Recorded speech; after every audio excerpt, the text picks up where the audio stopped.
Can you turn this way? Brandon, you ready? Can you focus up here a little bit? This one seems a little bit off topic from geometry. This is Pythagorean number 2, perfect squares and simplifying radicals. Everybody say radical. Radical is another way of saying square root. Everybody say square root. This is kind of new for you. You might have seen it in prior math classes, but a lot of this is going to be slightly new. So it's going to be sort of a new topic, right? What are we talking about? So I listed 1 through 25, and on each of the numbers, I put a power 2. So there's a base. This number is called the base.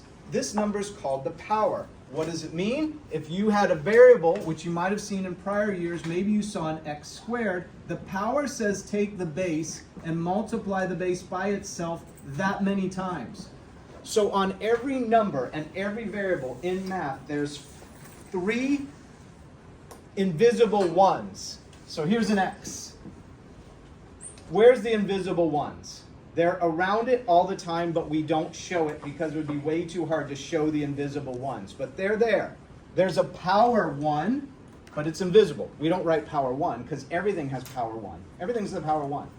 There's a 1 times this, and there's a 1 divided by this. Even I talk to students and go, every number is a fraction because isn't every number over the 1 itself? Right? So every number is a fraction. If it's a 5, here's a 5 right here. You've got a power 1 times, and divided by 1. 3 invisible ones are always around every number, every variable in math. Does this make sense?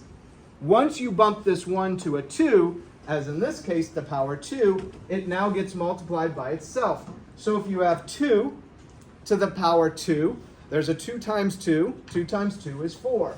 If it's 3 to the power 2, 9, because it's being multiplied by itself. Does this make sense to you? And does this resonate with you? Are you like, oh yeah, I've seen this before. This looks familiar, right? And I'm hoping you go, yes. Okay. And what's the biggest mistake? If students see 4 squared, what do you think the most common mistake is for them to calculate that as? 8. Why? And if you look at it, it makes complete sense why this is a common mistake. Because don't you see the 2? And the 4, and isn't their brain probably thinking 4 times 2 is 8, right? That's what your brain is thinking. It's completely logical for you to make that mistake. You got to stop yourself and go, wait, this is a little bit more complicated. It's the base times itself, so it's 4 times 4, so it's 16. Oh, yeah. Right? I remember that. Right? Good. I appreciate that. I appreciate your brain. Did you see his brain like go through an oh yeah, right? His brain's like, yeah. You saw the 2 difference, right? You saw where your brain can make a mistake, and you see where your brain can fix it. All right. So 6 squared. What do you get for 6 squared? Everybody think about it a second. What do you get for 6 squared, or 6 to the power 2? 36, because it's 6 times 6. What's the most common mistake? I or you or any, you're going to see mistakes made. What's it going to be? It's going to be 6 times 2. It's going to be 12, right? That's the mistake that students are going to make that I see all the time. So your brain's going to have to shift a little. Just think about it a second. This is not that hard, but it is a little bit more complicated, right? You're starting to get into more complexity as you go up higher in math. Why are we reviewing what looks like an algebra topic in geometry? Because the Pythagorean theorem is a squared plus b squared equals c squared. Everybody say that. Everybody. A squared plus b squared equals c squared. All the squareds in there are all these right here. That's all the squareds in the Pythagorean theorem. You use them over and over and over. So the Pythagorean theorem is loaded with this topic, right? Now, have you learned the opposite of the power 2? What's the opposite of the power 2? And I want you to say what this symbol is here. Square root. Square root is the opposite. Okay, everybody say square root. Square root. And what's the other name for square root? Yeah, everybody say radical.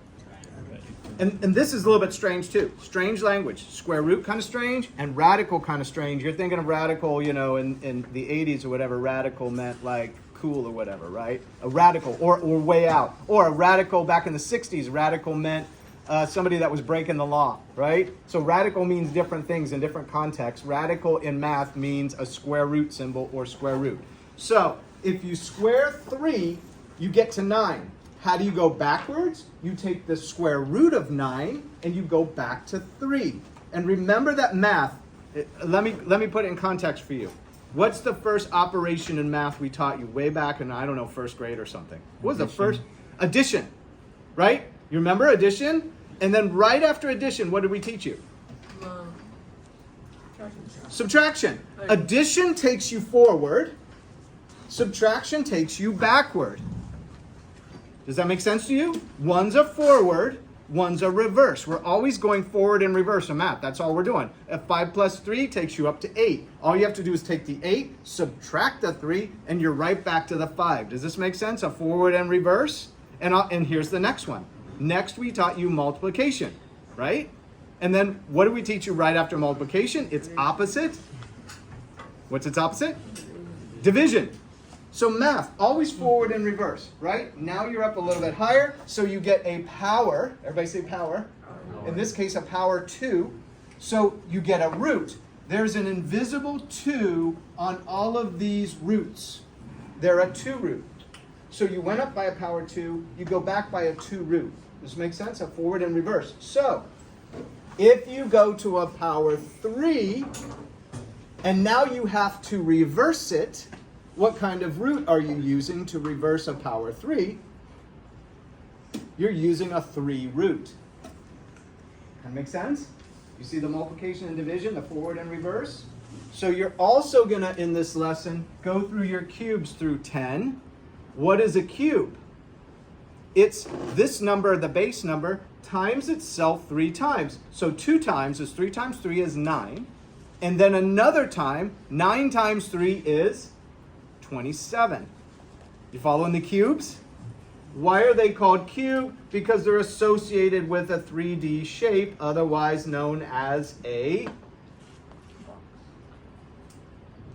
What shape? I drew it badly. What shape? What shape? Yeah, I want you to say cube. Everybody say cube. It's comprised of squares, but square is 2D. What's a cube?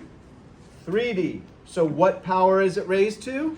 Power 3. Where does that come from? Length times width times height is the volume of a cube. And if it's all the same, if this were 3, and this were 3, and this were 3, it would be a 27 units cubed. Right? That's its volume. That's why we call power 3 cubed. Incidentally, that's why we call power 2 squared. Because to calculate the area of a square, and this is 3, it would be 3 times 3 or 3 squared. That's why the power 2 is called squared. That's why the power 3 is called cubed, etc. Is this okay? Is this? I'm thinking some of this sounds familiar to you, or maybe it puts it into context. Maybe it puts it into context. What's the reverse? If you cube 3 and get 27, you have to cube root 27 to go back to 3.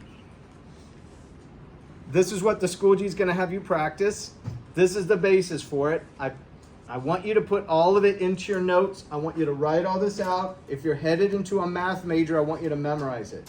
If you're headed into computer science or law or any of those things where you're going to have more math, memorize these lists, right? I need to know, for example, what's 12 squared?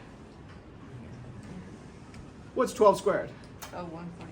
144, right? It's one that you already know. So memorizing it in context isn't that bad. Therefore, the square root of 144 is 12. If you memorize these, it'll help you with simplifying radicals.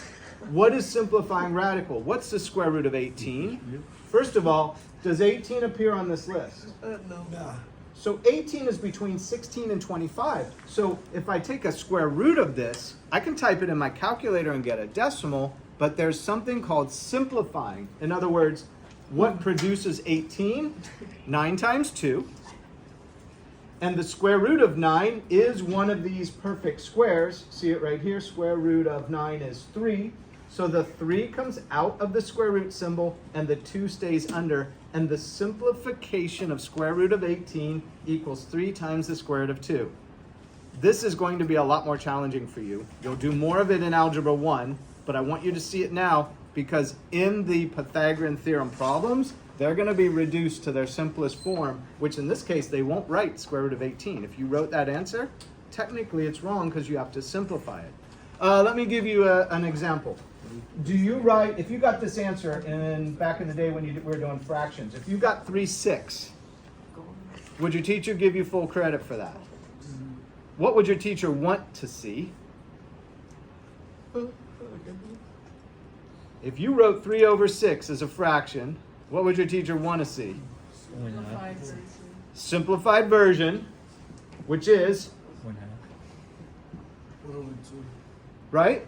1/2. This divides into there twice and it becomes 1 on top. The 1/2, if you got 3/6 and you got 1/2, it looks like you got separate answers. This is why we ask you all to reduce, so at least you can see you have the same answer. Does this make sense to you? Why we reduce? The same thing with simplifying radicals. If you said square root of 18 and the student next to you said 3 times the square root of 2, it looks like you have different answers, but actually you have the same. This is pretty equivalent to, students always understand money really well, right? If you had 4 quarters, and you had 10 dimes, and you had 100 pennies, right? It looks like you all have different amounts of money. If I didn't know anything about the money, I would be like, oh, it looks like they have different amounts. Incidentally, if I didn't know the money system, who would it look like had most money? The 100 pennies. The 100 pennies, right? I'm like, wow, that person has a lot of money. If I didn't know, you with me? If I didn't know the money system, I'd go 100 pennies. That looks like the bulk. But we know that things can have different values, and that's why we simplify it. If you all then had $1, I would know, oh, they all had the same amount, right? That's why we simplify. We're trying to get on the same page. Okay, with that said, cubics get, as simplifying radicals for the cube roots, get a lot more complicated. What is this? The cubed root of 405? Well, there's a 27 times 15 produces 405. The cube root of 27 is 3. See it right here. The cube root of 27 is 3. So the 3 comes out. The 15 stays under the cubed root symbol. So this simplifies. Hang on 1 second. This simplifies to 3 times the cubed root of 15. Everybody say that. 3 times the cubed root of 15. Does this make sense to you? You're kind of like reading it, almost like a paragraph, right? It's a group of sentences, putting together. That's the way it's going in math. You okay with this? I doubt any of you have seen this before. This is probably getting up there out of your range a little bit, okay? Which I want you to think about, especially for algebra next year. They're going to push you into a lot more of this stuff. What if we have an x to the 6th power? That can be broken into x cubed times x cubed.